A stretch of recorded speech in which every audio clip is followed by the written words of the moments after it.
Today I am going to discuss about the medical termination of pregnancy and amniocentesis। आज के lecture में हम चिकित्सीय सगर्भता समापन और उलभेदन दो तकनीकों के बारे में अध्ययन करेंगे। पहला है चिकित्सीय सगर्भता समापन, MTP है क्या? मेडिकल किसी योग्य चिकित्सक के सुपरविजन में टर्मिनेशन समापन कराना या उसका निस्तारण कराना।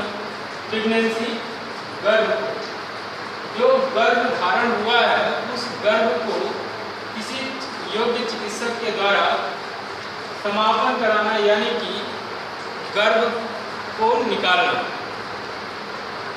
तो ये MTP की आवश्यकता क्या है? MTP इन जनरल उस कंडीशन के लिए थी जब गर्भ में पल रहा शिशु जो है, जो भ्रूणीय विकास हो रहा है शिशु का, उस शिशु में कोई एबनॉर्मलिटी हो, इसका पता चले तब MTP कराई जा सकती है। और कोई असामान्यता है जिसके कारण वह जन्म लेने पर जन्मजात ऐसे असामान्यताओं को लेकर के पैदा होगा जिसको आप कभी सही नहीं कर सकते हैं। उस कंडीशन में मेडिकल टर्मिनेशन ऑफ प्रेगनेंसी लागू होती है। दूसरा ये था कि अनचाहा गर्भ, जिस गर्भ को नहीं चाहते हैं और वह गर्भ धारण हो जाता है, ऐसी स्थिति में यदि अनचाहे गर्भ को आप हटाना चाहते हैं तो उसके लिए मेडिकल टर्मिनेशन ऑफ प्रेगनेंसी लागू होती है। या किसी के साथ बलात्कार हो जाता है, बलात्कार की स्थिति में यदि गर्भ धारण हो जाता है तो उस स्थिति में वह गर्भ को लेकर के आगे नहीं जा सकती है, तब MTP लागू होती है। तो MTP का जो उद्देश्य था वो इन सभी समस्याओं के निदान के लिए किया गया। लेकिन भारतवर्ष में प्रतिवर्ष 4 से 5 करोड़ लोग, 4 से 5 करोड़ गर्भ का जो है चिकित्सीय सगर्भता समापन या मेडिकल टर्मिनेशन ऑफ प्रेगनेंसी होती है। इसके एडवांसमेंट से जो है जन्म दर जो है बढ़ गई है। मातृ और शिशु का जो रेशियो है जीवित रहने का वो भी बढ़ गया है। साथ ही साथ इससे जनसंख्या को नियंत्रित भी करने में काफ़ी सहायता मिली। भारतवर्ष में 1971 में, क्योंकि यहाँ काफ़ी भावनात्मक धार्मिक पहलू लागू होते हैं जिसके कारण जो है कोई कानून नहीं बनाया जा सकता, लेकिन फिर भी गवर्नमेंट ने 1971 में भारत में MTP को कानूनी अधिकार प्रदान किया। MTP कब तक सही मानी जाती है? प्रेगनेंसी सेटअप होने से 12 सप्ताह तक, यानी प्लेसेंटा के डेवलपमेंट होने से पहले तक यदि गर्भ का समापन कर दिया जाए, गर्भपात कर दिया जाए, तो उससे जो है माँ के ऊपर बहुत ज़्यादा उसका बुरा प्रभाव नहीं पड़ता। लेकिन प्लेसेंटा डेवलपमेंट होने के बाद की स्थिति जो होती है वो थोड़ा कष्टदायी होती है और वो रिस्क होता है, उसमें रिस्क होता है। तो 12 सप्ताह तक जो है MTP अलाउड है कि 12 सप्ताह के अंदर अगर पता चल जाता है ऐसे केस के बारे में तो MTP किया जा सकता है। लेकिन इंडिया में इस MTP का दुरुपयोग होने लगा।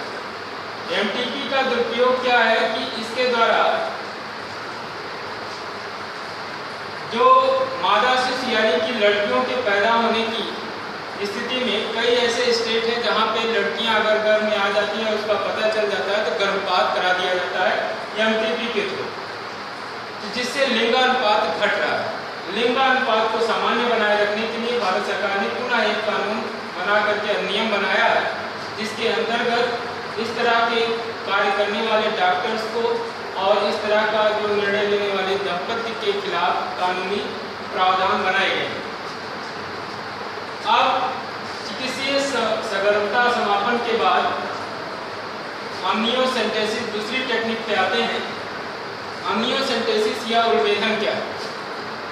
जैसा हम जानते हैं कि जो गर्भाशय के अंदर एम्ब्रियो या भ्रूण डेवलप होता है वह एक झिल्ली के अंदर बंधा होता है। वह झिल्ली जो होती है वह अमनियोटिक सैक होती है। अमनियोटिक सैक के अंदर जो द्रव भरा होता है जिसमें वह भ्रूण तैरता रहता है, उसको बोलते हैं अमनियोटिक फ्लूइड।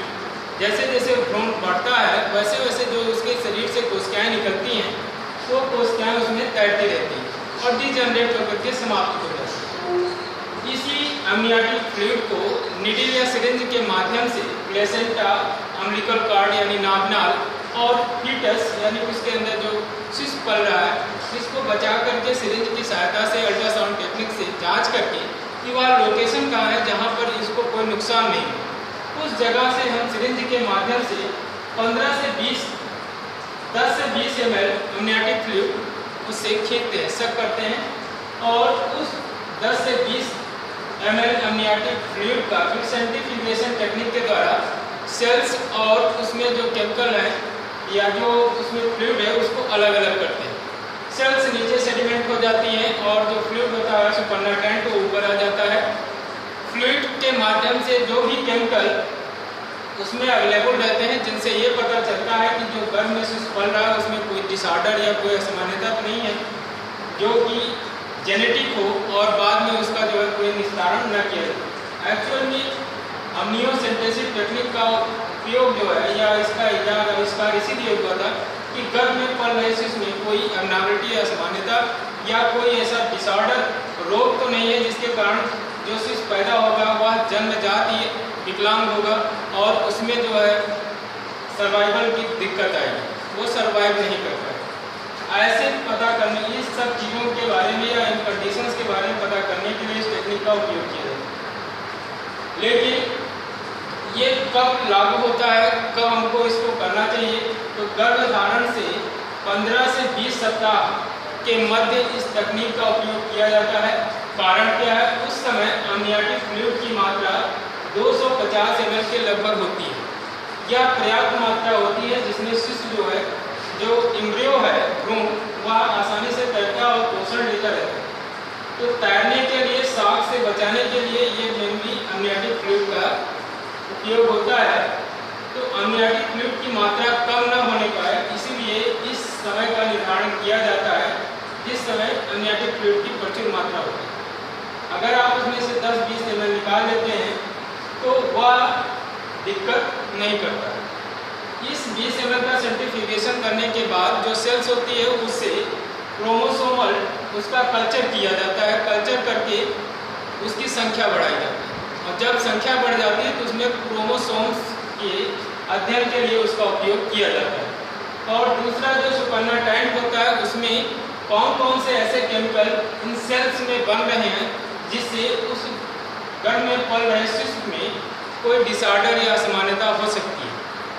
उन केमिकल्स को एंजाइम या प्रोटीन का अध्ययन करके उस डिसऑर्डर का पता लगाया जाता है और उसके बिहाफ पर प्रेगनेंसी को आगे कंटिन्यू किया जाए या टर्मिनेट किया जाए, इसका निर्णय लिया जाता है। आजकल क्योंकि सेल्स का जब एग्जामिन करते हैं तो सेल्स में जो होती है मेल और फीमेल सेल्स में जो न्यूक्लियस होता है उसका अध्ययन करके हम लोग ये पता कर लेते हैं कि यह जो है जो सेल है वह मेल की है या फीमेल की। अगर फीमेल है तो उसकी सेल्स पर जो होता है ड्रम स्टिक एक बार बॉडी होती है और उस अगर मेल है तो वह ड्रम स्टिक या बार बॉडी या एक्स्ट्रा एक्स क्रोमोसोम नहीं पाया जाता है। तो उसके आधार पर मेल और फीमेल चाइल्ड का भी संज्ञान हो जाता है।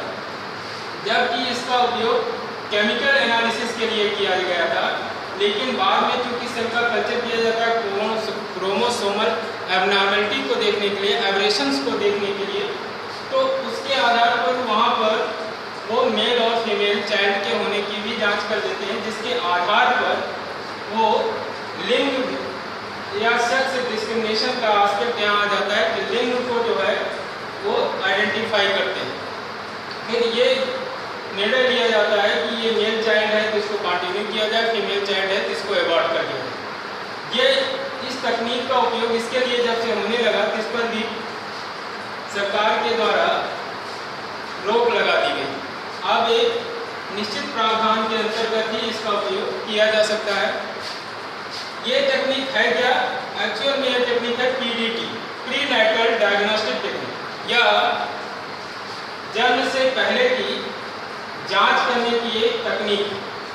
गर्भ में पल रहे शिशु या भ्रूण के जन्म से पहले जांच करने की एक तकनीक है कि शिशु में या भ्रूण में कोई एबनॉर्मलिटी है या नहीं। आज के वीडियो में इतना ही। शेष कल हम लोग जो है टेस्ट ट्यूब बेबी और स्टेरिलिटी के ऊपर डिस्कस करेंगे। धन्यवाद।